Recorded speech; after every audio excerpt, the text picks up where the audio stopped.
جناب انجینئر علی مرزا صاحب آج کل توہین رسالت کے مقدمے میں گرفتار ہیں، آپ کا اس بارے میں کیا موقف ہے؟ یہ جو 295C کا قانون ہے نا، یہ ایسا لگتا ہے کہ شدت پسند مولویوں کے ہاتھ میں دشمنی نکالنے کا ایک کھلواڑ بن چکا ہے۔ جب چاہو جس پہ چاہو توہین رسالت کا الزام لگاؤ اور عمر قید کی سزا کے لیے پھر جج پہ تھانے پہ دباؤ ڈالو۔ جج سزا نہیں سناتا تو اس کو قتل کی دھمکیاں، وکیل اس کو فیور کرتا ہے تو اس کو قتل کی دھمکیاں، کوئی اگر اس کے فیور میں بیان دے تو اس کو قتل کی دھمکیاں، کہ گستاخ کا جو ہے یار بھی غدار ہے اور گستاخ کا یار کو بھی قصبی سر قلم کیا جائے گا۔ یہ اس وقت پاکستان میں چل رہا ہے۔ مجھے ایسا لگتا ہے کہ اس قانون کی وجہ سے نا ایک دن کوئی بھی مولوی باہر نہیں ہوگا، سب ایک دوسرے پہ الزام لگا لگا کے سب ایک دوسرے کو اندر کر چکے ہوں گے، اور جو سیکولر لبرل لوگ ہیں، جو حقیقی گستاخ ہیں، وہ لائف کو انجوائے کر رہے ہوں گے، اور سارے مولوی ایک دوسرے پہ الزام لگا لگا کے، سارے مولوی نہ کہیں مذہبی اسکالر، سارے مذہبی اسکالر کہاں ہوں گے؟ اندر۔ بریلویوں کو دیوبندیوں سے چھیڑا ہے تو انہوں نے دیوبندیوں کی گستاخانہ عبارتیں نکالی ہوئی ہیں کہ یہ دیوبندی اشرف علی رسول اللہ کلمہ پڑھایا، یہ گستاخ، یہ دیوبندیوں کے پیچھے نماز نہیں ہوتی، یہ سارے گستاخ رسول ہیں۔ ان کو ٹھڑک ہے ان سے بھی، جو بریلویوں میں متشدد لوگ ہیں، ہر بریلوی کی بات نہیں کر رہا، جو متشدد ہیں بریلویوں میں معتدل لوگ بھی ہیں، تو امام حرم کے پیچھے نماز نہیں پڑھتے کہ یہ گستاخ رسول ہیں، یہ وہابی ہیں، گستاخ رسول ہیں، تو انہوں نے اپنی ٹھڑک پوری کی یہ وہابیوں کو گستاخ رسول قرار دے کے۔ صحیح ہے نا؟ ان کے اس تلوار سے جو حقیقی گستاخ ہیں وہ بچے ہوئے ہیں، ان کو کوئی نقصان نہیں، تو نمازیں پڑھنا چھوڑ دیں، گستاخ رسول ہے، گستاخ رسول ہیں۔ پھر اہل حدیثوں کے خلاف کسی نے ٹھڑک نکالی، ان کی کوئی عبارتیں نکالی، یہ گستاخ رسول ہے، حالانکہ وہ بھی نام تو بہر اللہ رسول کا لیتے ہیں، دعویٰ تو ان کا بھی یہی ہے کہ ہم اللہ رسول کو فالو کرتے ہیں، تو وہ بھی مذہبی لوگ ہیں۔ بریلویوں کا بھی دعویٰ ہے کہ ہم عاشق رسول ہیں۔ پھر دیوبندیوں نے کچھ عبارتیں نکالی کہ تمہارے والوں نے بھی تو یہ لکھا ہوا ہے، تو یہ سارے گستاخی کے فتوے مولوی ایک دوسرے پہ لگا رہے ہیں۔ پھر انجینئر علی مرزا صاحب کا ظہور ہوا، جن کو ان کے فینس کہتے ہیں صدی کے مجدد اعظم، یہ مر گئے تو اسلام کو بہت بڑا نقصان ہوگا، انہوں نے فرقوں کی دکانیں بند کی۔ جتنے گستاخیوں کے فتوے انجینئر علی مرزا نے لگائے دوسروں پہ، وہ سارے ریکارڈ توڑ دیے اس نے۔ اتنے فتوے تو میرا خیال ہے بریلویوں نے کسی پہ نہیں لگائے، اہل حدیثوں نے نہیں لگائے، اس کا تو کام ہی یہ تھا کہ اشرف علی رسول اللہ گستاخ۔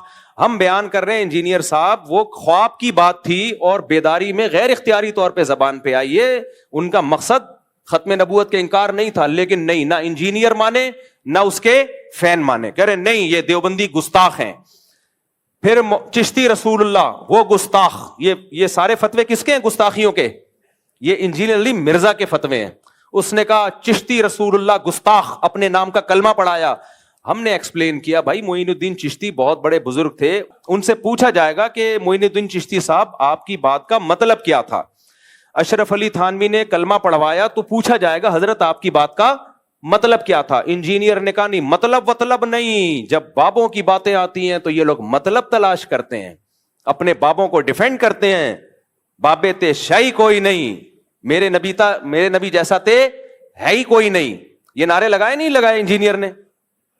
معین الدین چشتی رحمت اللہ علیہ کی بات آئی، بھائی وہ بڑے اللہ والے بزرگ تھے، لاکھوں لوگ ان سے اسلام فائدہ اٹھایا، تو ان سے پوچھا جائے کہ اس کا مطلب کیا ہے، تو ان کی کتابوں میں ان کے مریدین نے بتایا بھائی وہ ختم نبوت کے قائل تھے، ہم نے بھی اس کا مطلب بتایا اور صحیح مطلب بتایا، کیونکہ ان سے پوچھا جائے گا نا آپ کی بات کا مطلب کیا ہے۔ انجینئر کے جو فینز ہیں، اسٹوڈنٹس ہیں، انہوں نے کہا نہیں، بابوں کا دفاع مت کرو، کسی بات کا کوئی مطلب نہیں ہوتا، جو لکھا ہے وہی مطلب ہے۔ تو آج اپنے جال میں صیاد آ گیا، خود پھنس گیا ہے۔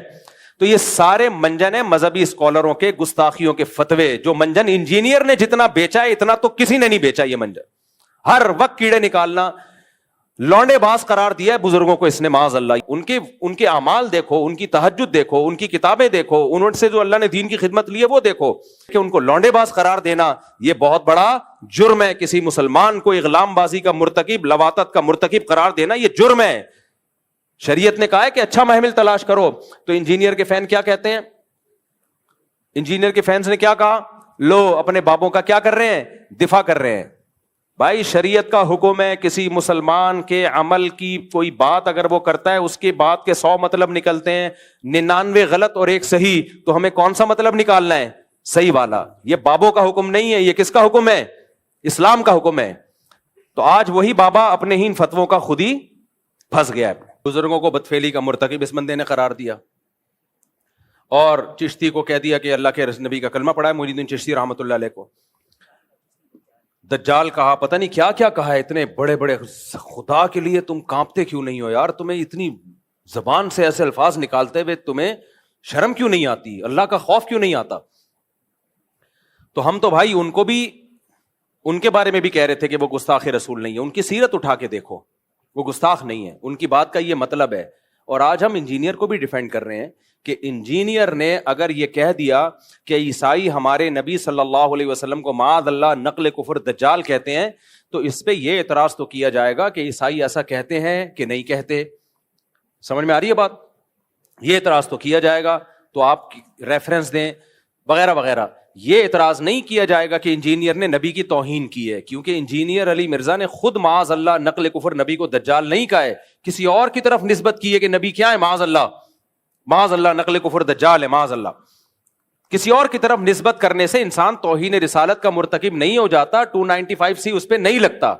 تو اس لیے ہم ان متشدد مولویوں سے کہتے ہیں کہ آپ کو بھی انجینئر کے خلاف جب اپنی دشمنی نکالنی ہے تو کسی جائز طریقے سے نکالو، 295C کا سہارا مت لو۔ یہ تو وہی کام کیا جو انجینئر کرتا رہا ہے بزرگوں کے خلاف، جس پر ہم اس پہ اعتراض کرتے رہے ہیں۔ تو آپ نے بھی وہی کام شروع کر دیا، پھر اس میں اور آپ میں فرق کیا ہو گیا؟